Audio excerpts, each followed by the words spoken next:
హైదరాబాద్ నుంచి విజయవాడకి వెళ్తున్న ప్రైవేట్ ట్రావెల్స్ బస్సులో మంటలు చెలరేగాయి. డ్రైవర్ అప్రమత్తతతో 39 మంది ప్రయాణికుల ప్రాణాలు నిలిచాయి. బస్సు మంటల్లో కాలి దగ్ధమైంది. ఎన్టీఆర్ జిల్లా నందిగామ సమీపంలో ఫిబ్రవరి 7న ఉదయం 5:30 సమయంలో ఈ అగ్ని ప్రమాదం చోటు చేసుకుంది.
కీసర టోల్ ప్లాజా దాటిన కాసేపటికే బస్సు వెనుక నుంచి పొగ వస్తున్నట్లు డ్రైవర్ గుర్తించాడు. బస్సును వెంటనే రోడ్డు పక్కన నిలిపివేసి ప్రయాణికులను అప్రమత్తం చేశాడు. నిద్రలో ఉన్న కొంతమంది ప్రయాణికులను అలర్ట్ చేశాడు. 39 మంది ప్రయాణికులను వెంటనే కిందకి దింపారు డ్రైవర్, క్లీనర్. ఆ తర్వాత ఫైర్ సిబ్బందికి ఫోన్ చేసి సమాచారం ఇచ్చారు.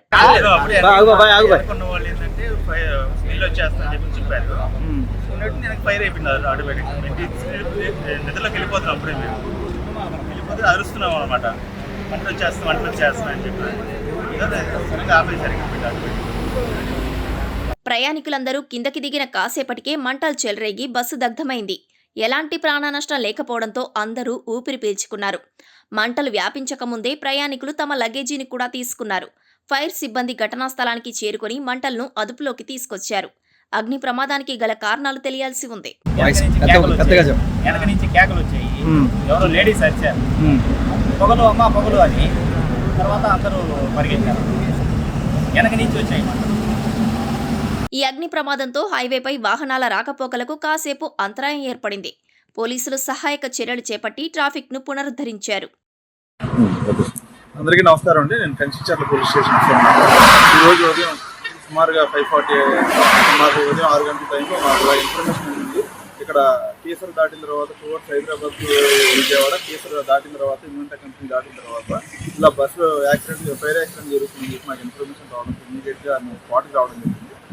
ఇది ప్రైవేట్ ట్రావెల్స్ బస్సు. మేము వచ్చేసరికి బస్సు తగలబడుతుంది. ఇమీడియట్గా మేము ఫైర్ సిబ్బంది అంతా కూడా మంటలను అదుపులో తీసుకున్నాం. ట్రాఫిక్ కూడా రెగ్యులేట్ చేసాము. ఇక్కడ ఎవరికి ఎటువంటి ప్రాణాపాయం ఏం జరగలేదండి. బస్సులో ఉన్న ఎవరికి కూడా ఎటువంటి ప్రాణాపాయం ఏం జరగలేదు. బస్సులో బ్యాక్ సైడ్ స్మోక్ వస్తుందని చెప్పి డ్రైవర్ పక్కన ఆపాడు అంట. ఆపి ఇమీడియట్గా ప్యాసింజర్లందరినీ దింపి వాళ్ళ లగేజ్లు కూడా తీసుకున్న తర్వాత ఏంటి చూస్తే బస్సు అలా ఫైర్ స్టార్ట్ అయింది. ఇమీడియట్గా నాకు ఫైర్ ఇచ్చిన వాళ్ళకి ఇన్ఫర్మేషన్ అవడంతో దీనిలోకి వచ్చాం. ప్రస్తుతానికి అయితే ఎటువంటి ప్రాణాపాయం లేదు. అంత ట్రాఫిక్ కానీ ఫైర్ కానీ కన్ఫ్యూజ్. మొత్తం ఎంతమంది సార్ ప్రయాణికులు? మొత్తం 39 మంది ప్రయాణికులు ఉన్నారని చెప్పి డ్రైవర్ చెప్పారు. కొన్ని రోజులుగా ప్రైవేట్ ట్రావెల్స్ బస్సులలో ప్రమాదాలు ప్రయాణికులను భయాందోళనకు గురిచేస్తున్నాయి. కర్నూలు బస్సు ప్రమాదం, చేవెళ్ల బస్సు ప్రమాదం తెలుగు రాష్ట్రాల్లో తీవ్ర విషాదాన్ని నింపాయి. ఈ నేపథ్యంలో ఈ బస్సు ప్రమాదం నుంచి ప్రయాణికులందరూ సురక్షితంగా బయటపడటంతో అందరూ ఊపిరి పీల్చుకున్నారు. లాస్ట్ సీటు నాది. నా ముందర నుంచి ఒక 2-3 సీట్లు గ్యాప్ వచ్చి ముందర నుంచి జనాభా ఉన్నారు. నాకు కరెక్ట్గా ఇక్కడ చెప్పకపోను కదా, అక్కడ నుంచి డంప్ యార్డ్ నుంచి స్మెల్ వస్తుంది, పొగ వస్తుంది. కానీ నేను బయట డంప్ యార్డ్ నుంచి ఏదైనా స్మెల్ వస్తుందేమో అని చెప్పి కరెక్ట్గా డంప్ యార్డ్ దాటిన తర్వాత టికెట్ తీసుకుందామని పైకి లేచా. అప్పటికే నాకు బ్యాక్ సైడ్ నుంచి సెగ వస్తుంది. తిరిగి చూసేటప్పటికి మంట వస్తుంది. మంట వచ్చేటప్పటికి నేను అలాంటి అందరికీ చెప్పాను, ఫైర్ అవుతుంది వెనకాల ఎక్కడో అక్కడ దిగేసిండి అని చెప్పి. బస్సు ఆపండి వెనకాల నుంచి అదే పని. ఇంకా అక్కడ నుంచి తర్వాత ఇంకా అందరూ నాడిపేటలో ఎక్కాను. నేను బస్సు నెల్లూరుకి వెళ్తాను. నాడిపేటలో ఎక్కాను. డంపింగ్ యార్డ్ కాడ నుంచి స్టార్ట్ అయింది అనమాట. కోటేశ్వరరావు నా పేరు, సీను నా పేరు.